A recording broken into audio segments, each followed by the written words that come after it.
there. Could you tell us that today? Let's get started. Yeah.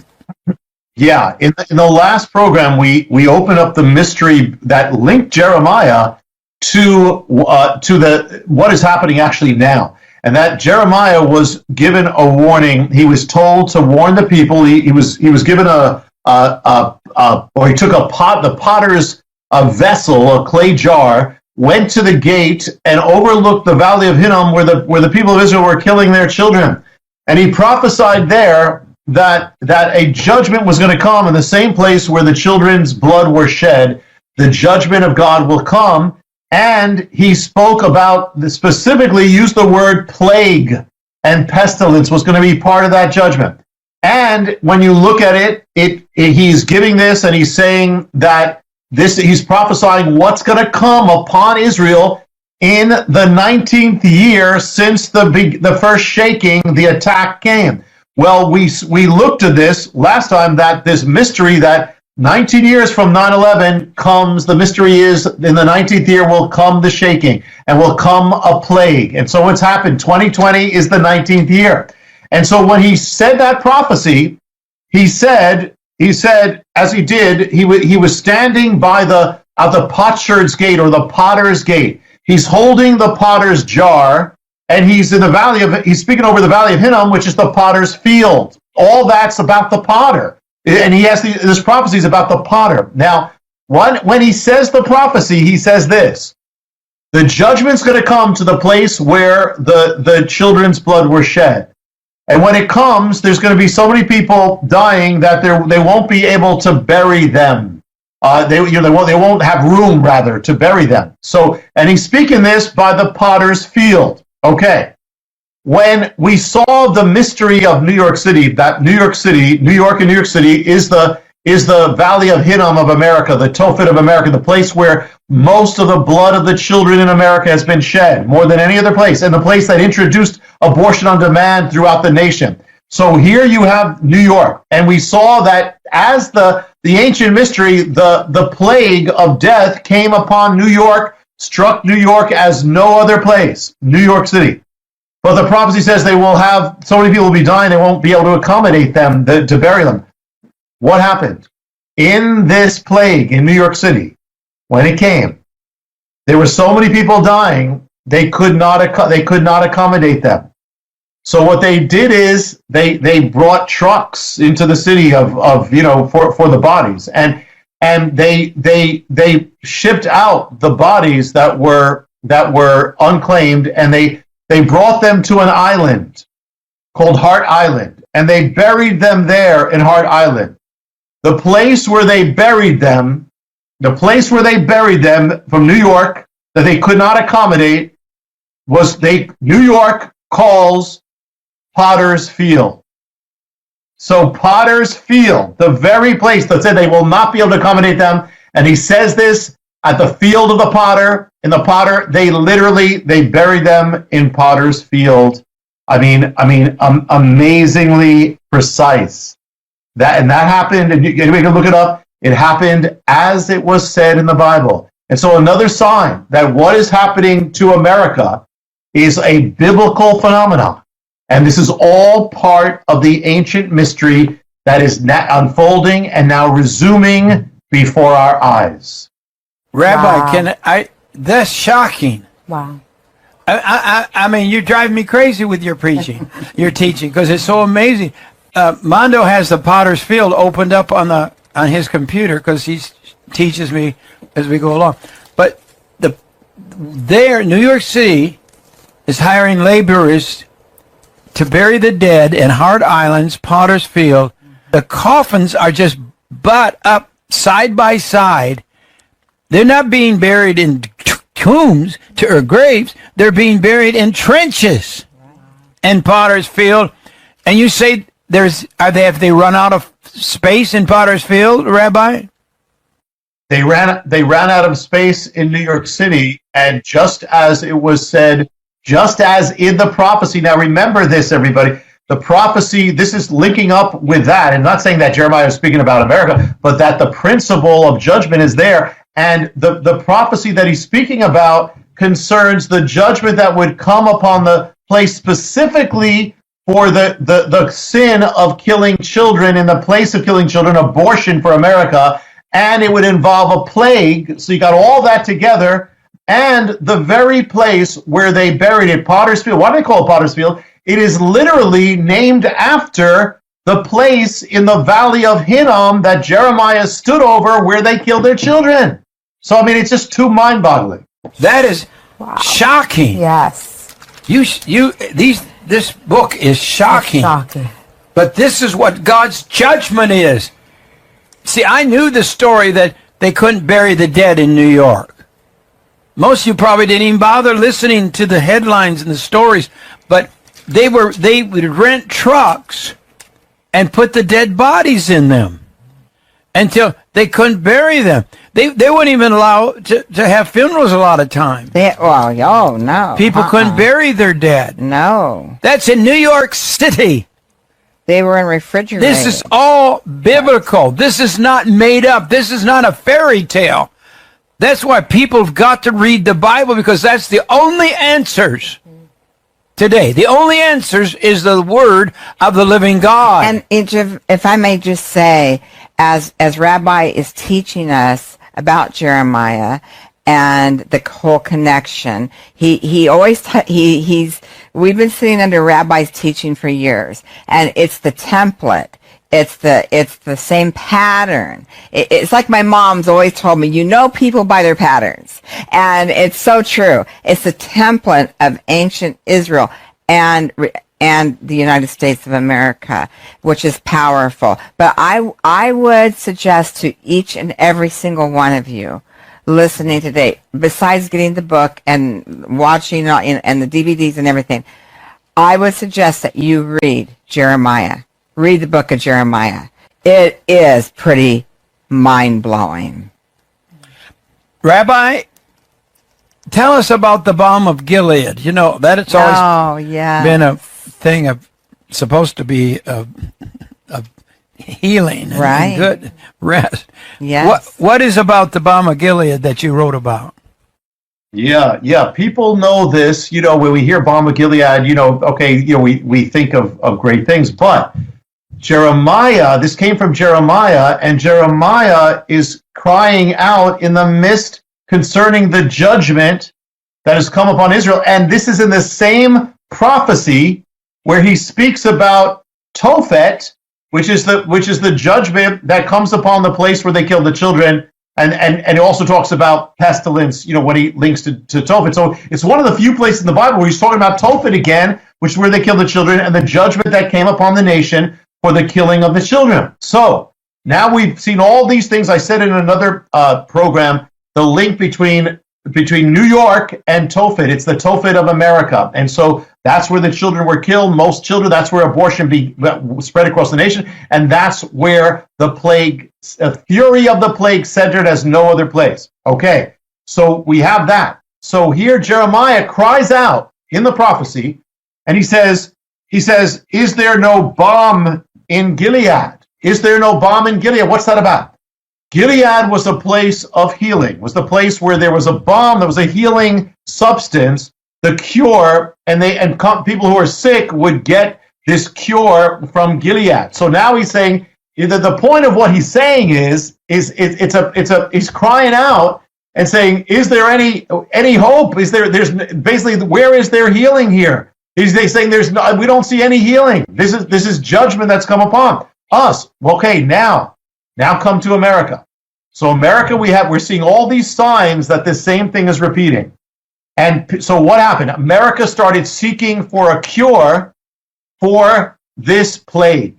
So they started seeking all over. Finally, one company came up with what they said was a cure, and it made the news all over America. And in fact, the stock market shot up by 500 points because of this. So America was seeking for the balm of Gilead, and this company came up with this thing. Now, it was a little thing. It did a little bit relative from what I could see. It didn't do a lot, but it was the nearest thing that we're hoping for. America was hoping for a balm of Gilead. It was America's balm. Well, the name of the company that came up with this thing to the corona, at least they were hoping for it. The name of the company is Gilead, the balm of Gilead, as in Jeremiah's prophecy. That has to do with a judgment that has come on a nation for the blood of its children, and it's crying out, seeking for the balm of Gilead, and the company that comes up with at least something that is literally comes up with some kind of balm is called Gilead. Gilead Sciences. Who could put that together? You have any doubt about the reality of what is taking place in our midst? Wow. Honestly, Rabbi, I cannot believe it. Isn't that amazing? Yes. Only you would put that together, yes. Seriously. And to think that it was a company, Gilead. That's just another revelation. Thank you, Rabbi, for putting that together. This is so fun because when you read this book, it's going to make you want to go and research, Google, not to question the rabbi, no, to verify what the Word of God has been saying all along. And this is what's exciting. It's so interactive where you Google, you have the headline, and then you have the Word of God, you have the return book at the same time. We got to hurry, but can you imagine young people looking everything up like this from his book and say, my God, that's real. That's right now. Absolutely. And this is so amazing. I want to get a lot in today. Don't miss. We're going to do several more shows with the rabbi because this book is so powerful. You've got to get the book. And I'm a Jubilee person. I love Jubilee because it's kind of setting free, and all that thing. Yes. But what does it have to do with the plague, Rabbi? Yeah, well, we have spoken. I've spoken at Morningside, especially when we did the Oracle. We spoke about the Jubilee. We spoke about the Jubilee of blessing, which is and actually even the link between the fact that you have a president named Trump, which in the Bible is trumpet, and he comes in linked to this year of Jubilee, and Jubilee for Israel, he was a blessing. That there was restoration and Jerusalem and all that happened in the year of Jubilee with a president named Trump. Even at the risk of your life, even at the risk of your family's life, will you stand with us? And we said, both with tears, yes, we will. We took a yellow star, and that yellow star was a symbol that we are willing to stand with Israel and the Jewish people, even at the risk of our life. So why are we doing that? We're doing it to say, we believe in you, we're going to stand with you, the Bible says we're to do this, and we're going to do it even at the risk of our life. I don't want to monopolize, but one more. You didn't answer, have you had any contact with the Israeli government? And if so, what? Yeah, I'll answer that. We've had multiple meetings and interactions, both live, in person, and through via email and phone with the Ministry of Tourism, and they are assisting us with this event. And then it appears that next week we'll have some more meetings when we're actually in Israel next week with some other government officials about this. So the answer is definitely yes. And usually with these kind of events of this scale or anything like this, the government will have representatives there because it's pro-Israel. I mean, it's pro-Israel. Very pro-Israel.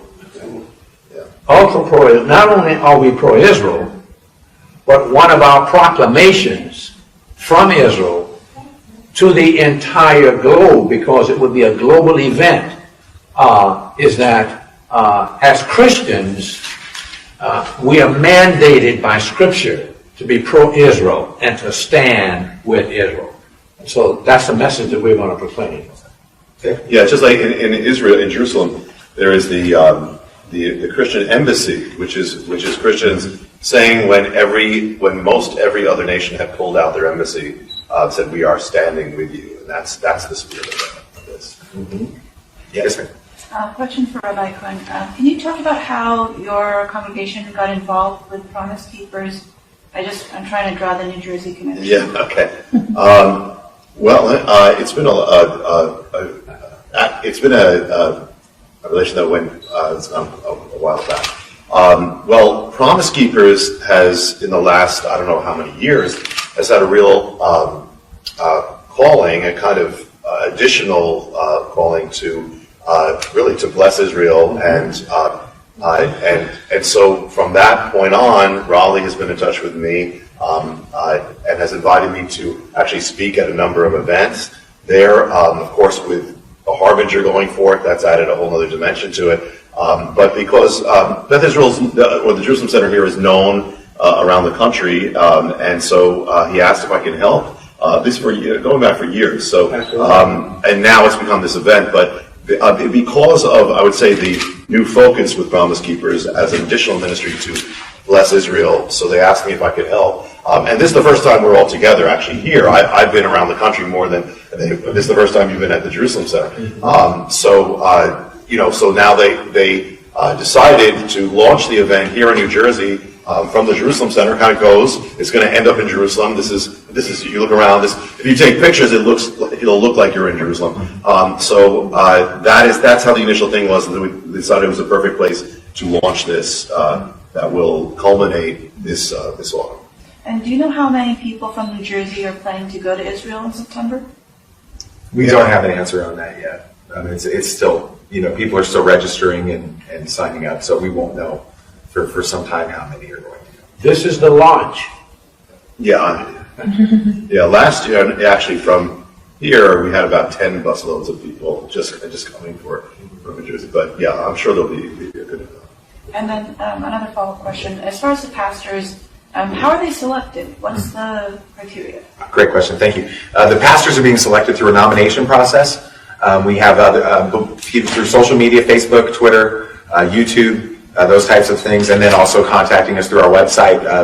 People from their churches and from their congregations are nominating them, and then we have a selection process to go through to make sure that that these are actually pastors of congregations, things like that. Just protocols on that, but that's how to do it. Primarily through social media is how we're doing that. And are they completely sponsored? Is it a free trip for them? It is not completely free. There, we are asking for a small donation from them. But a large portion of that donation actually is going to be going to a project that we have in Israel called the Hatikva Project. The Hatikva Project is designed to help work with Christians in Israel to help meet their financial needs and support them in the land there. And so that's a ministry of ours. So the portion from the pastors, a portion of that is going actually as a donation, and it's a very insignificant amount compared to what it would cost to normally go on a trip like this. Someone else, yes, ma'am. You're saying this is going to culminate in September of next year, and this is a year-long process. Will there be other events between now and then to publicize or talk about? Absolutely. Promise Keepers is a ministry to men. We have 6 conferences, and those conferences will conclude with a challenge to the men. We have 4 what we call one message events. One message is defined in this way: hear and obey the word of the Lord and the power of the Holy Spirit, resulting in sharing with the poor and standing with God's chosen people, and that is the Jewish people. We have 4 events at different locations around the United States in which we'll be promoting this. Of course, we'll be doing it through the various means of social media in terms of getting the word out, not only nationally in America, but globally around the world. And our goal is not to just culminate in an event in Israel. Our goal is to connect these pastors not just with a trip to Israel, but with the people in the land, so that they continue to support and stand with them well beyond this event. That is one of the central purposes of this event, is what happens afterwards. Yeah, there was an article that just came out in the press of there's a kind of growing movement of some in churches of kind of revitalizing the idea that we shouldn't be so much supporting Israel. This is also among the young in many ways, which would be a departure from really the last quarter century when this was such a strong thing. So this also is a counter to that too. When pastors go to Israel, they usually come back very strongly committed.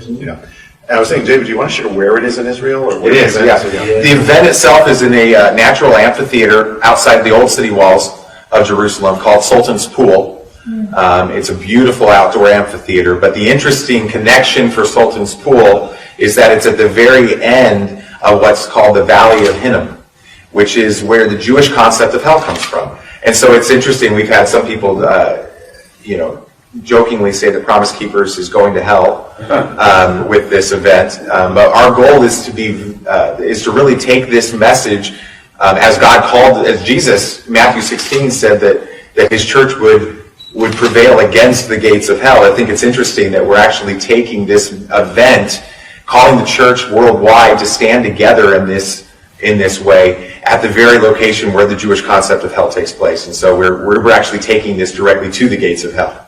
How long a trip will this be beyond this rally? I'm sorry, what was the question? Beyond this rally at the amphitheater, how long a trip will it be, and what else is on the itinerary? That's great. We have a number of different tours that are working with this event taking place in the middle of the event, of the tour. We have a 10-day tour, which is a longer-term traditional tour for the event that will go to all the general locations that tours go to. We have a shorter tour. It's a 7-day executive tour.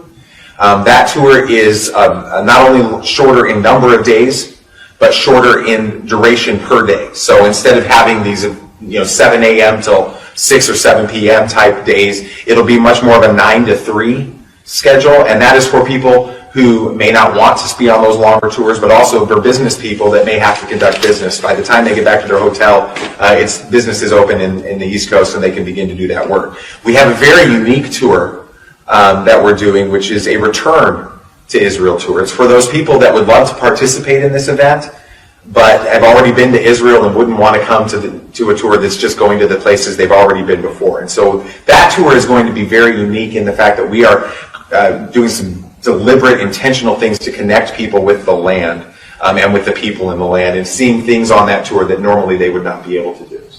And beyond that, this message that will be delivered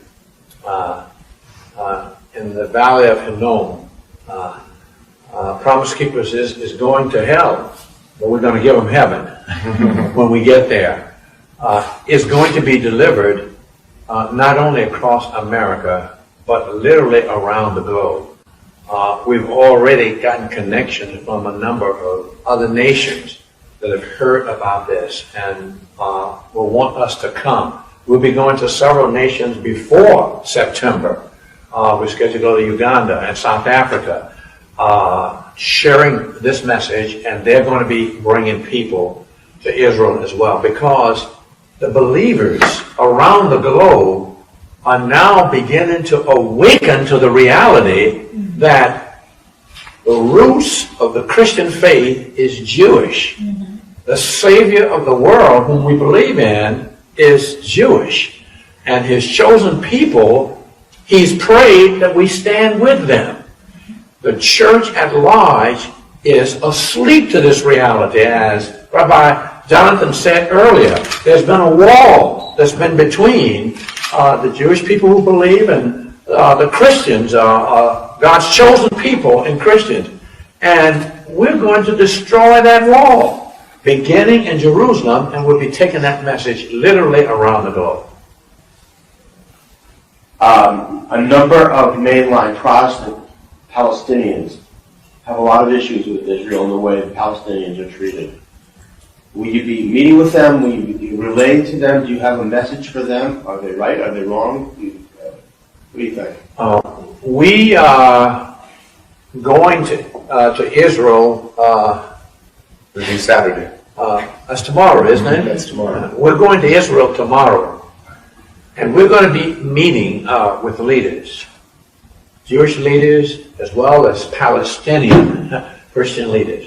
We are, our message of oneness is a universal message that we're going to be commuting from the center of the world. And so we definitely have Palestinians involved in the meeting that we're going to have on Monday, March 3rd. On Monday, March 3rd, in Israel. We will be meeting with a number of people, including Palestinians. Yeah, we're approximately 20 of the the most influential, 20 to 25 of the most influential Christian leaders in Israel, to include both Jewish Christians and Palestinian and Arab Christians. They're all going to be participating in this summit, for lack of a better term. What about the Muslims? Do you have any interest in connecting to them?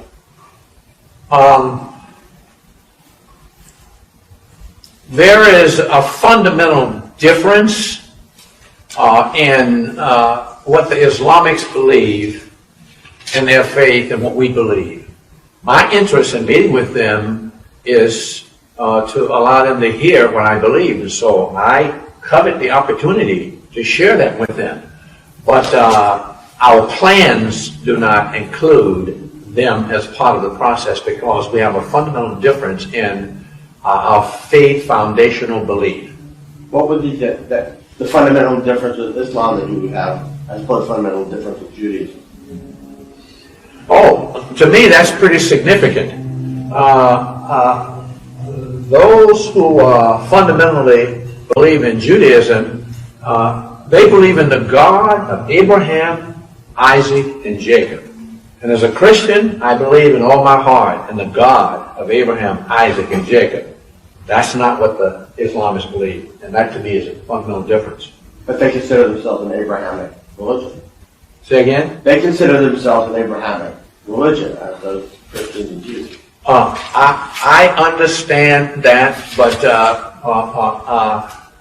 my beliefs come from my belief that the Word of God is the Holy Bible. They have a different reference, and so there are differences in what we fundamentally believe. They would not say that the Jewish people are chosen for the promises. They would not do this, but because there is a fundamental difference, their faith doesn't begin with in Israel, or culminate. One of the things I don't think that we mentioned, but we're launching it tonight. Coach McCartney, who couldn't be here for this event because he's just coming in, he keeps coming in late. We're going to be launching it tonight with a service on Friday night, starting at 8 o'clock. Coach McCartney will be there, and Raleigh, and we'll all be there. I don't know if we've mentioned that. Yeah, that's right. Yeah. So we're consecrating this event tonight. Yes, is essentially what the purpose of this is. Tonight at 8 o'clock, right in the Jerusalem Center. We felt, we're based in Denver, Colorado, but we said we want to launch this. No better place to launch that we're going to Israel for an event, a global event, Jesus Reigns. What better place to launch from than the Jerusalem Center right here in Wayne, New Jersey? And we're going to do that tonight in the service beginning at 8 o'clock. I noticed you will be in Israel around the fall feast days next year. Do you think that will have any impact at all? No, we are about 12 days before those feast days began, and we intentionally planned it so that it would not coincide with those feast days. And also, this really reflects a movement that's happening around the world. I've spoken in Africa, in Nigeria, about 2 million people, and there were flags of Israel next to the flags of Nigeria. Spoken in India, flags of Israel next to the Indian flag. In China, Israel. All around, and a lot of people are unaware of it, but all around the world, more and more. On one hand, you see in some very mainline churches, they just made the news that they're talking about divestment from Israel. But all around the world, a great untold story is that Christians are truly becoming more joined to Israel than any other time since really the book of Acts. And it's happening, it's universal. So this is kind of a culmination of that, which represents that if you go all around the world, that it's going, it came from Jerusalem, it's got to go back home to Jerusalem.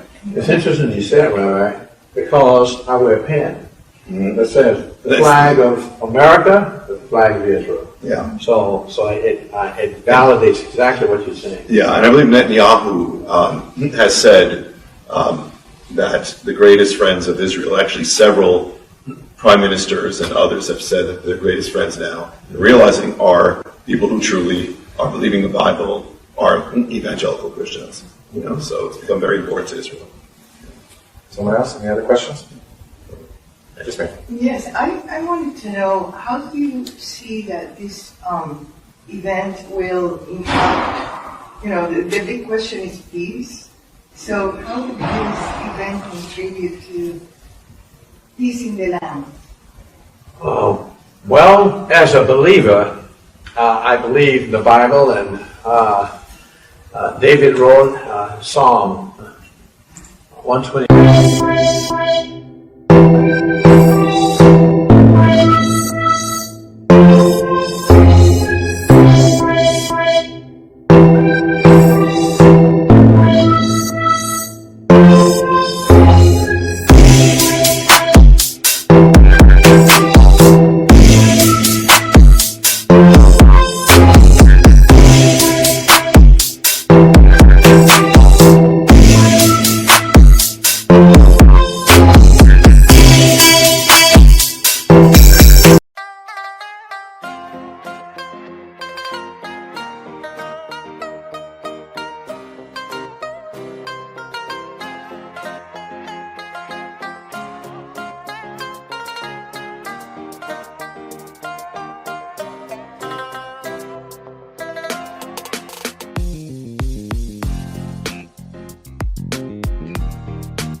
chuyện tình yêu đâu biết được ngày mai.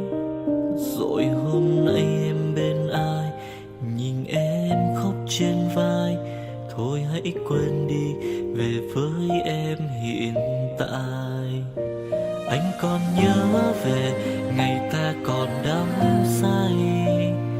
Anh vẫn nhớ về người bên anh khi ấy. Em đã quên rồi câu hứa yêu trọn đời. Em bỏ anh rồi, em vui tình nhân mới. Cuộc tình này đã khác rồi, mình kết thúc em ơi. Chuyện tình này đã chết rồi, còn tiếc chi em ơi. Một lần em gian dối rồi, còn cố yêu không vui. Một lần em đã phản bội, làm vết thương chưa nguôi. Thì anh vẫn sẽ mỉm cười, người khác làm em vui.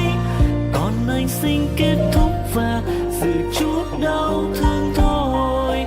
Ở nơi xa luôn nhớ về một mối duyên tình phai. Đường em đi nay khác rồi, còn mỗi anh đơn côi. Đường em đi nay đã khác rồi, còn riêng anh mãi đứng đơn côi.